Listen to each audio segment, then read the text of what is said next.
let's talk about the monastery. You go 14 days. Yeah. How silent are you? 23 hours a day of silence. So I went, imagine, from 7 hours a day on my phone, content consumption, creating things, talking to people, to 23 hours a day of silence. Lunch was the only meal you could speak. So, I'd have about 30 minutes of conversation at lunch, and I would talk and talk and talk. Those poor monks. I was just like, yeah. Are they quiet? Yeah, I mean, they get 1 hour a day. Are they would talk it up? more. They would talk more than the 1 hour a day. I got about 1 hour a day of talking because I was just alone. So the monks would work together and they would talk, and things like that. So they would have grand silence every day. So grand silence would last from 7 p.m. to about 8 a.m. But during the day, they would talk, they would work, they would do things like this. But you're isolated? I'm kind of, it's not like I'm working with They didn't give you a job. They didn't really give me a job. So I'm really alone. Now, the thing was, I'd gotten my brain scan before I went to the monastery. And when I got there, those first 48 hours were terrifying. I mean, when you don't realize how often when we have nothing to do, you just... Oh, yeah. And here you're there in the grocery store, in a waiting room, and the amount of times I reached for my phone and it wasn't there. And I was like, well, what am I supposed to do? Just sit here? Right. Yeah. I did a lot of that. And the first 2 days, physical symptoms of anxiety, night sweats. I would wake up at 2 a.m. the first night soaking wet, thinking like if you have the flu and your fever breaks, like that kind of what is happening in my body, heart palpitations, shortness of breath, like physical manifestations of anxiety. And I quickly realized that I was coming off of a drug. I was legitimately, my body was reacting to my serotonin levels and dopamine levels that were being used to doing this, to just do. My body was having reactions to it. It feels like the nervous system, what little I know about that, your nervous system was readjusting. Absolutely readjusting. And, after when I went back to the neuroscientist, he told me, absolutely, you were detoxing. And speaking of detoxing, I know that in my life, the best way to detox is to get the junk out of me in front of somebody who knows how to handle it, a professional therapist. And that's why I'm so excited that our show is sponsored by BetterHelp. Therapy isn't just for people dealing with major trauma. Therapy can be about that, but it's also a really valuable tool for anyone looking to unlock their potential and become a better version of themselves. I can see in my own life through therapy how I'm becoming a better listener and better communicator at home and in the office. So if you're thinking about trying therapy, I want you to contact BetterHelp. BetterHelp is 100% online, so it's affordable and convenient for your schedule, and is the largest online therapy provider in the world. BetterHelp can provide access to mental health professionals with a diverse variety of expertise. They also have over 10 years of experience in matching people with the right therapist for them. And check this out, they're rated 4.8 out of 5 on the App Store. That's not easy. And with over 141,000 reviews. So to get started, just fill out a quick online survey and get matched with a licensed therapist. Then if it's not the right fit, here's some great news. You can switch therapists at any time, easily, for no extra cost. So talk it out with BetterHelp.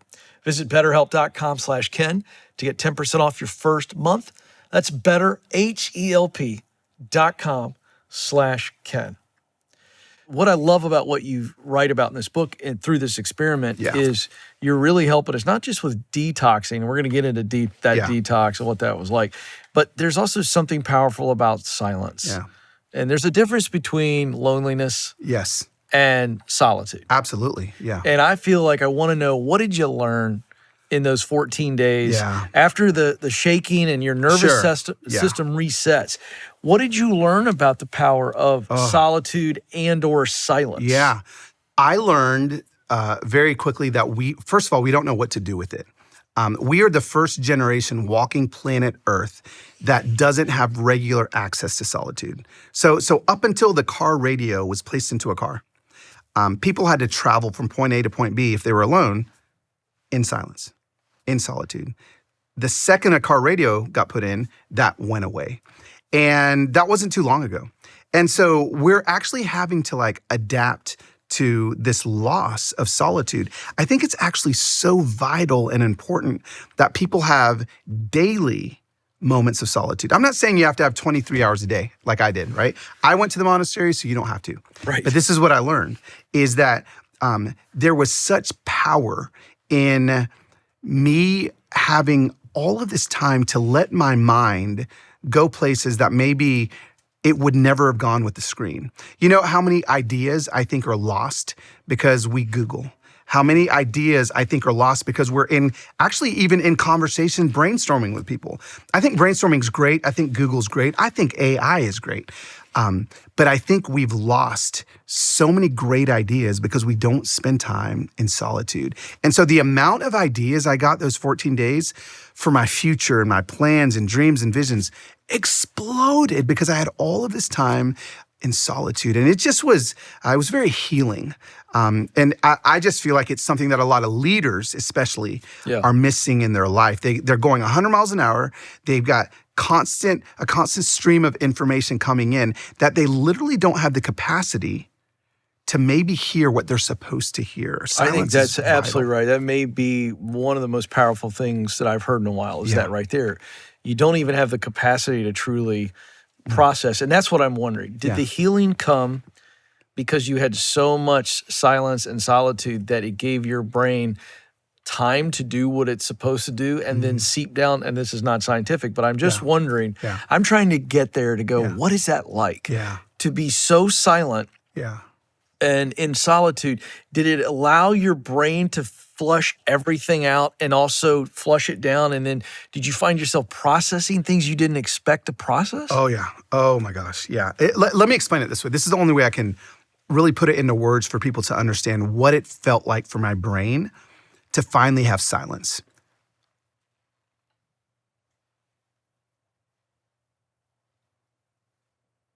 So that 6 seconds may have felt like 30, right? Like that was just silence for 6 seconds. So like, it makes us all. Yeah. I mean, you even nodded like, whoa, there's something different that just happened. 100%. Nobody said anything. Yeah.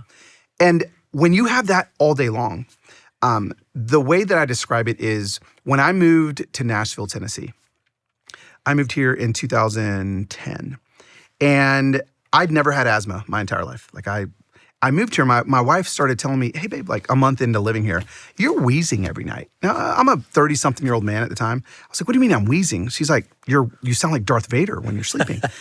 And I was like, I feel fine. I'm exercising, I'm running. So she's like, you should go to an allergist. I was like, babe, I'm fine. But I go just to kind of appease her. I go into the allergist. I was like, my wife says I sound like Darth Vader. He goes, well, blow into this little tube for me. So I blow into this tube, hard as I can.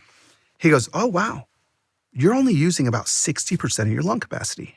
I said, what do you mean? I feel like I just blew as hard as I could. I feel like I blew 100%. He's like, no, you're only using 60%. Here. And he pulls out a little inhaler. I don't know if you've ever seen an inhaler. You know, sure. So I've never used them before. He's like, shake it up. I want you to take a hit. And then the second breath, you're going to go from 60% to 100%. I was like, okay. So I shake it. That second breath that I took, Ken, I almost started crying because it was the fullest breath I'd taken in over a month. And I didn't even know that I was suffocating.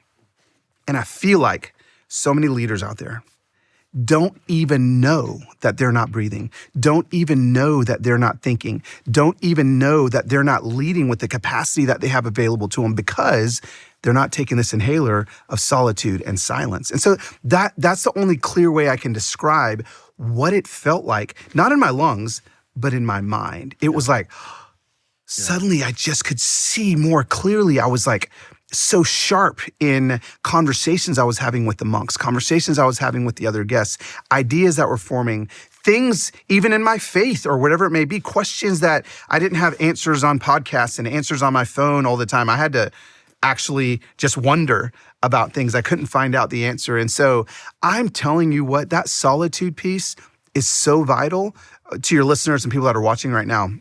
If you just... one of the things I'm doing, I'm launching this thing called Human School, where I'm teaching people about all of these things that I learned. And one of the exercises is for 1 hour, 1 hour a week. That's all I want you to do. 1 hour a week. I want you to go find a bench or a space with no screens, and I want you to sit there in silence for 1 hour and see if you can get there. You may only last 5 minutes the first time, but see if you can't work your way up to an hour. And what'll end up happening is that will be one of the most powerful hours you have with no input, no podcast. Don't go on a walk with your AirPods in. Go on a walk with nothing. And no journaling? No journaling, just sitting. Mm. And it's a really powerful tool that I think a lot of people have forgotten about.